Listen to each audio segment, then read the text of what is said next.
হাই friends, কি খবৰ? ভালনে সকলোৰে? এয়া মই আজি এটা ৰেচিপি লৈ আহিছোঁ, আলু পিটিকা ৰেচিপি। মই এয়া আলুখিনি লৈ ল'লোঁ কুকাৰত, এতিয়া বইল কৰি ল'ম। এয়া আলু বইল হৈ গ'ল, এয়া মই বাকলি গুচাই ল'লোঁ।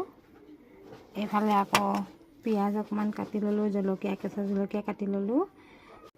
এয়া অকণমান তেল দি দিলোঁ কেৰাহীত। এয়া তেলখিনি গৰম হৈ গ'ল, এইফালে শুকান জলকীয়া দি দিলোঁ 3-4টামান, আৰু এইফালে শুকান জলকীয়াখিনি ভালকৈ ভাজি লওঁ। এয়া অকণমান ৰঙচুৱাকৈ ভাজি ল'ম। এইফালে পিঁয়াজ জলকীয়াখিনিও দি দিছোঁ, পিঁয়াজ জলকীয়াখিনিও ভালকৈ ভাজি ল'ম।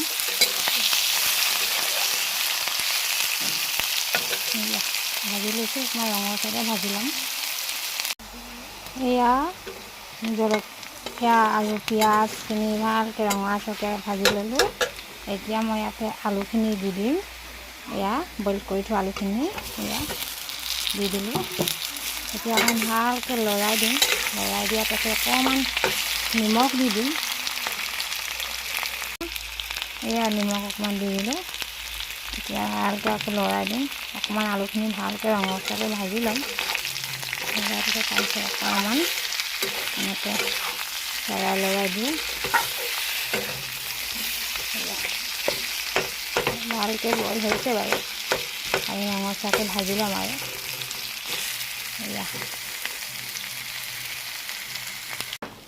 এয়া মোৰ আলু পিটিকা ৰেচিপি হ'লেই আৰু অকণমান বাকী আছে, আৰু অকণমান ৰঙচুৱাকৈ ভাজি ল'ম।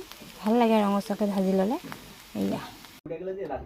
এয়া মোৰ আলু ৰেচিপি হৈ গ'ল। এয়া কোনে কোনে নাই খোৱা এবাৰ খাই চাব, এনেকৈ ভাল লাগে। এনেকৈ খাই চাব সকলোৱে। ভাল লাগিলে লাইক শ্বেয়াৰ কমেণ্ট এটা কৰি দিব। Bye bye.